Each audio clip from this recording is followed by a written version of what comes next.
na časovniku koji se nalazi na startnom automobilu. Vreme za trku Emanuel Novi Sad. Sudije da izdanka starterima da puste ovo nadmetanje.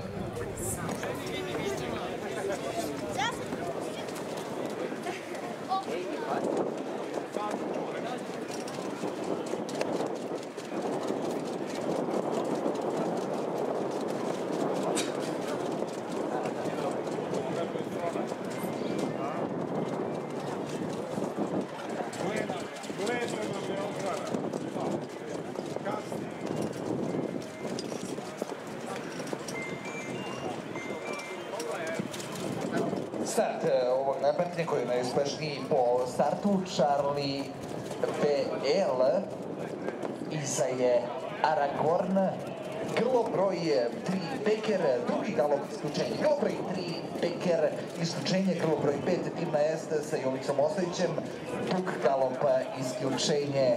Šta se dešava na čelu, tu je Charlie BL, na njegovim sulkama je Dragan Prčić kao prvi izlazi iz krivine, 12 učesnika.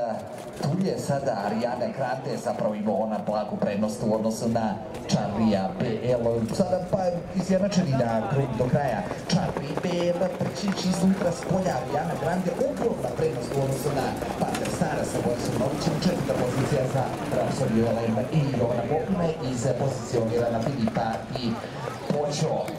Charlie BL sa Draganom Prčićem, gospodari stazom konjičkog kluba Vranac, jedna dužina konjskog tela prednosti u odnosu na Arijanu Grande, pa onda 6-7 dužina prednosti u odnosu na Pantera Stara sa Borisom Novićem, ali sada će sve da se ubrza. Napad na Charlie BL, lako izlazi na kraj Arijana Grande, nekad kao odgovorka veoma obećavala da je su potrebi Panter Star, znači vjesukama Boris Nović, ali neveseli Charlie BL vraća tu prednost u odnosu na Arijanu Grande, pola dužine konjskog tela prednosti Charlie BL u odnosu na Arijanu Grande, treća pozicija, ali već se dobrano prima kao Panter Star sa Borisom Novićem. Ova trojka definitivno odlučivaće pitanje pobednika u trci Emanuel Novi Sad. Ulazimo u ciljni pravac trke, Charlie BL sa Draganom Prčićem, druga pozicija za Arijanu Grande, na trećoj poziciji iz polja Panter Star, ali Panter Star biva isključen.